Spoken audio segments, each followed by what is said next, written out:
Hello বন্ধুরা, welcome to only sports view. তো এই ভিডিওতে কথা বলতে চলেছি মোহনবাগানের ACL2 এর ম্যাচ নিয়ে। তো মোহনবাগান যেই ম্যাচটা খেলতে চলেছে 16ই সেপ্টেম্বর সন্ধ্যে 7:15 থেকে মঙ্গলবার দিন আহাল এফসির সঙ্গে জুহরতি ক্রীড়াঙ্গনে। তো সেই ম্যাচটা নিয়েই আলোচনা করব, যেখানে মোহনবাগান ইন্ডিয়াকে রিপ্রেজেন্ট করতে চলেছে AFCর মঞ্চে। তো সেই ম্যাচটা নিয়ে আলোচনা করব। তো সেই ম্যাচে মোহনবাগানের কিরকম লাইন আপস হতে পারে এবং এর পাশাপাশি মোহনবাগানের স্ট্রেংথ এবং উইকনেস নিয়েও আলোচনা করে নেব এবং আহাল এফসি টিমটাকে নিয়েও আলোচনা করে নেব। তো ভিডিওটি সবাই শেষ পর্যন্ত দেখতে থাকো, আর চ্যানেলে নতুন হয়ে থাকলে চ্যানেলটি সাবস্ক্রাইব করে পাশে থাকা বেল আইকনটিকে অন করে পাশে থেকো। তো সেখানে আমাদের ইন্ডিয়া থেকে দুটো টিম AFCর মঞ্চে এই বছর রিপ্রেজেন্ট করতে চলেছে ইন্ডিয়াকে, যেখানে FC গোয়া আর মোহনবাগান। তো সেখানে মোহনবাগানের ম্যাচ রয়েছে 16 তারিখ সন্ধ্যে 7:15 থেকে জুহরতি ক্রীড়াঙ্গনে মঙ্গলবার দিন। তো সেই ম্যাচে যদি মোহনবাগানের লাইন আপস নিয়ে আলোচনা করা যায়, তো সেখানে মোহনবাগান কোচ মলিনা তার স্ট্রং লাইন আপস হতে পারে 4-2-3-1 না হলে 4-4-2। তো আমরা এই দুটো ফরমেশন নিয়ে আলোচনা করব। তো এই দুটো ফরমেশনের মধ্যেই একটা ফরমেশনে মলিনা নামতে পারে আহালের সঙ্গে, বিশেষ করে 4-2-3-1 ফরমেশনটা নিয়ে আগে আলোচনা করব। এই ফরমেশনটাই মলিনার জন্য বেস্ট ফরমেশন হতে চলেছে, যেখানে মলিনা এই ফরমেশনটাকে পছন্দও করে 4-2-3-1। তো 4-2-3-1 ফরমেশনটা নিয়ে আমরা প্রথমে কথা বলবো। তো সেখানে যদি 4-2-3-1 ফরমেশনটা নিয়ে কথা বলা যায়, তো সেখানে 4-2-3-1 ফরমেশনে গোলকিপার হিসেবে অবভিয়াসলি স্টার্ট করবে ভিশাল কাইত। তো এরপরে ডিফেন্সে 4 জনের মধ্যে লেফট ব্যাক স্টার্ট করবে শুভাশিস বোস, আর রাইট ব্যাকে আমার ফার্স্ট চয়েস হতে চলেছে অভিষেক টাকচাম সিং।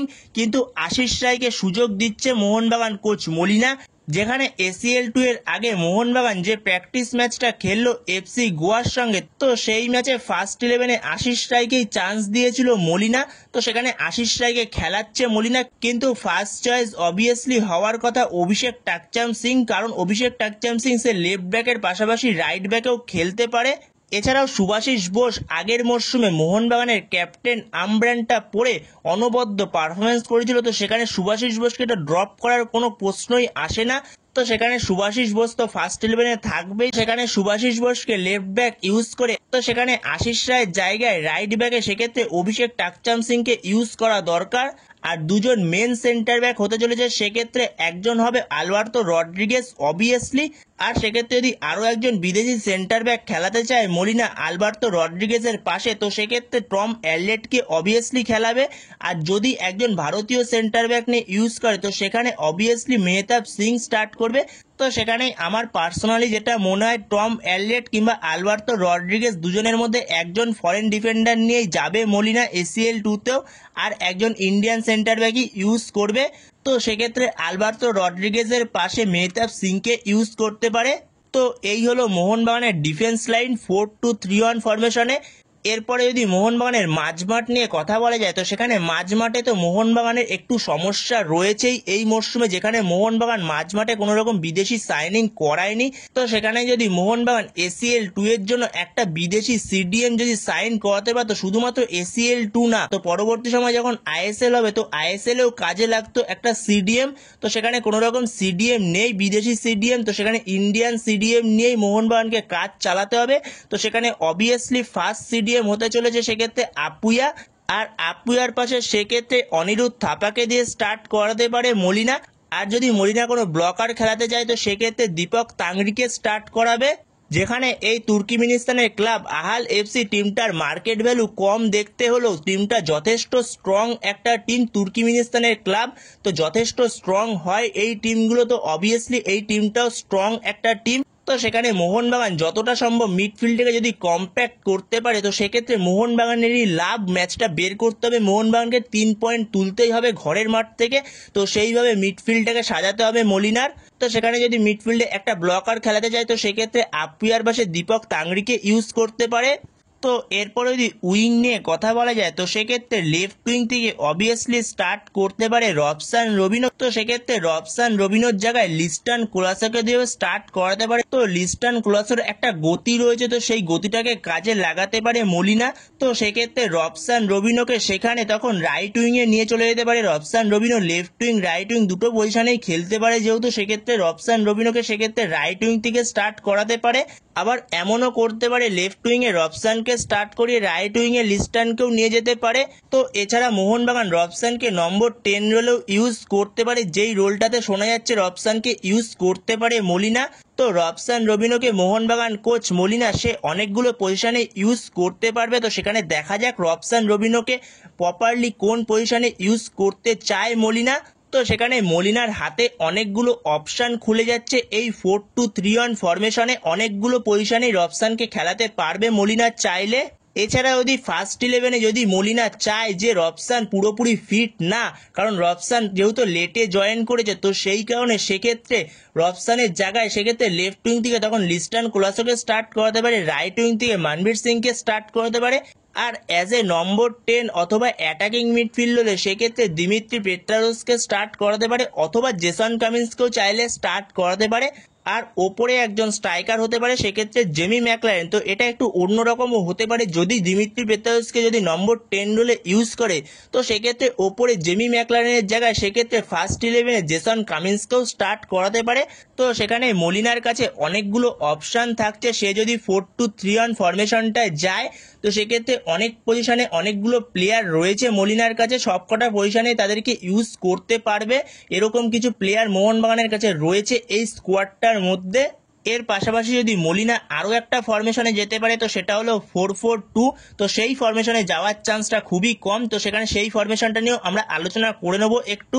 তো সেখানেও অবভিয়াসলি গোলকিপারে স্টার্ট করবে ভিশাল কাইত, আর 4 জন ডিফেন্সের মধ্যে লেফট ব্যাক স্টার্ট করবে সুভাশিস বোস, আর রাইট ব্যাক স্টার্ট করবে সেক্ষেত্রে অভিষেক টাকচাঁদ সিং হতে চলেছে রাইট ব্যাকে। আর সেন্টার ব্যাকে একজন হলো আলবার্তো রড্রিগেজ, এবং আলবার্তো রড্রিগেজের পাশে যদি আরও একজন বিদেশি সেন্টার ব্যাক ইউজ করতে যায়, তো সেক্ষেত্রে টম অ্যালেট, না হলে ইন্ডিয়ান সেন্টার ব্যাক ইউজ করলে সেক্ষেত্রে মেহতাব সিং। এরপরে মাঝমাঠে একজন হলো আপুয়া, এবং আপুয়ার পাশে অনিরুদ্ধ থাপা অথবা দীপক তাংড়ি স্টার্ট করবে। আর সেক্ষেত্রে দুদিক থেকে লেফট মিডফিল্ড দিয়ে সেক্ষেত্রে রবসান রবিনো অথবা লিস্টান কোলাসো স্টার্ট করতে পারে, আর রাইট মিডফিল্ড দিয়ে সেক্ষেত্রে মানবীর সিং স্টার্ট করবে। আর ওপরে দুজন স্ট্রাইকার হতে চলেছে সেক্ষেত্রে জেমি ম্যাকলারেন আর জেসন কামিন্স। তো জেসন কামিন্স একটু পেছন থেকে খেলতে পারে, সেকেন্ড স্ট্রাইকার রোলটা প্লে করতে পারে জেমি ম্যাকলারেনের পেছন থেকে। তো এরকমই হতে পারে যদি 4-4-2 ফরমেশনে যায় মলিনা, যেখানে মলিনার এই 4-4-2 ফরমেশনে যাওয়ার চান্সটা কম। 4-2-3-1 ফরমেশনটাতেই মলিনা যাওয়ার চেষ্টা করবে। তো সেখানে তোমাদের কাছে কি মনে হয় মোহনবাগান কোচ মলিনা সে কোন ফরমেশনটা ইউজ করতে পারে, 4-2-3-1 নাকি 4-4-2? আমার মতে 4-2-3-1টাই মোহনবাগানের বেস্ট ফরমেশন হতে চলেছে এই ACL 2-তে, এবং আহাল এফসির সঙ্গে বিশেষ করে। তো মলিনা কোন ফরমেশনে যেতে পারে, তো তোমাদের এ বিষয়ে মতামত অবশ্যই কমেন্ট বক্সে জানিও। এবং এর পাশাপাশি যদি মোহনবাগানের এই টিমটার স্ট্রেংথ এবং উইকনেস নিয়ে যদি আলোচনা করা যায়, তো সেখানে যেরকমটা বললাম, তো মোহনবাগানের এই টিমটার মেন উইকনেস হলো মোহনবাগানের মিডফিল্ড। তো সেখানে যদি মোহনবাগান একটা ভালো বিদেশি CDM যদি সই করাতে পারতো, তাহলে মোহনবাগানের টিমটা প্রচণ্ড স্ট্রং লাগতো। তো মোহনবাগানের এই স্কোয়াডটা যথেষ্ট স্ট্রং। তো সেখানে মোহনবাগান চাইলে মোহনবাগান ইজিলি এই গ্রুপ সি থেকে মোহনবাগান 2 নম্বরে ফিনিশ করতে পারে। তো সেখানে মোহনবাগানের এই স্কোয়াডের সেই পোটেনশিয়াল রয়েছে 2 নম্বরে ফিনিশ করার মতো, কারণ 1 নম্বরে সেফান FC যেটা ইরানের ক্লাব, তো সেই ক্লাবটা 1 নম্বরে ফিনিশ করবে ভাই, এটা শুনতে খারাপ লাগলো, কারণ ওই ক্লাবটা অনেক স্ট্রং একটা ক্লাব, সেফান FC ইরানের ক্লাব। তো সেখানে মোহনবাগান 2 নম্বরে ইজিলি ফিনিশ করতে পারে। তো সেখানে মোহনবাগান ইজিলি 2 নম্বরে ফিনিশ করতে পারে, মোহনবাগানের কাছে সেই পোটেনশিয়াল রয়েছে। তো সেখানে যদি মোহনবাগান একটা ভালো মানের কোনো বিদেশি CDM সই করতো, তাহলে মোহনবাগানের এই টিমটা প্রচণ্ড স্ট্রং লাগতো, যেখানে মোহনবাগানের অ্যাটাক প্রচণ্ড স্ট্রং। এবং মোহনবাগান যে FC গোয়ার সাথে যে ফ্রেন্ডলি ম্যাচটা খেলেছিল, তো সেই ম্যাচে যতদূর শোনা গেছে মোহনবাগানের ডিফেন্স অনবদ্য ছিল, যেখানে মেহতাব সিং এর পারফরমেন্স নাকি অনবদ্য ছিল। মেহতাব সিং এর সঙ্গে টম অ্যালেটকে ফার্স্ট 11-এ স্টার্ট করিয়েছিল মলিনা। তো সেক্ষেত্রে মোহনবাগানের ডিফেন্স লাইন অনবদ্য ছিল এই FC গোয়ার বিরুদ্ধে, যেখানে FC গোয়া 6 জন বিদেশি নিয়ে স্টার্ট করেছিল মোহনবাগানের বিরুদ্ধে, যেখানে মোহনবাগান ফার্স্ট 11-এ মাত্র 2 জন বিদেশিকে ইউজ করেছিল, যেখানে টম অ্যালেটকে ডিফেন্সে ইউজ করেছিল, ওপরে স্ট্রাইকারে শুধুমাত্র জেসন কামিন্সকে ইউজ করেছিল। তো সেখানে মোহনবাগানের ডিফেন্সটাও যথেষ্ট স্ট্রং এবং অ্যাটাকটাও যথেষ্ট স্ট্রং, কিন্তু মোহনবাগানের মিডফিল্ডটা কিছুটা তুলনামূলক বলতে গেলে দুর্বল, কারণ ACL 2-তে যথেষ্ট কঠিন প্রতিপক্ষ রয়েছে, যেখানে সেফান FCর মতো টিম রয়েছে, এছাড়া আল হুইসেনের মতো টিম রয়েছে, তো যথেষ্ট স্ট্রং এই টিমগুলো। তো সেখানে একটা বিদেশি সিডিএম থাকলে খুব সুবিধা হতো মোহনবাগানে। তো সেখানে যাই হোক, নেই, কিছু করার নেই, তো এই টিমটা নিয়েই লড়াই করতে হবে। তো হোপফুলি বেস্ট একটা ফাইট দেবে মোহনবাগানের এই টিমটা এসিএল 2-তে। তো বন্ধুরা, এই ভিডিওতে এই পর্যন্তই। তো এই ভিডিওতে এই আপডেটগুলো নিয়ে আলোচনা করার ছিল। তো ভিডিওটি ভালো লেগে থাকলে অবশ্যই লাইক, শেয়ার, সাবস্ক্রাইব করতে ভুলো না। তো নেক্সট ভিডিওতে দেখা হচ্ছে, ততক্ষণের জন্য বাই বাই।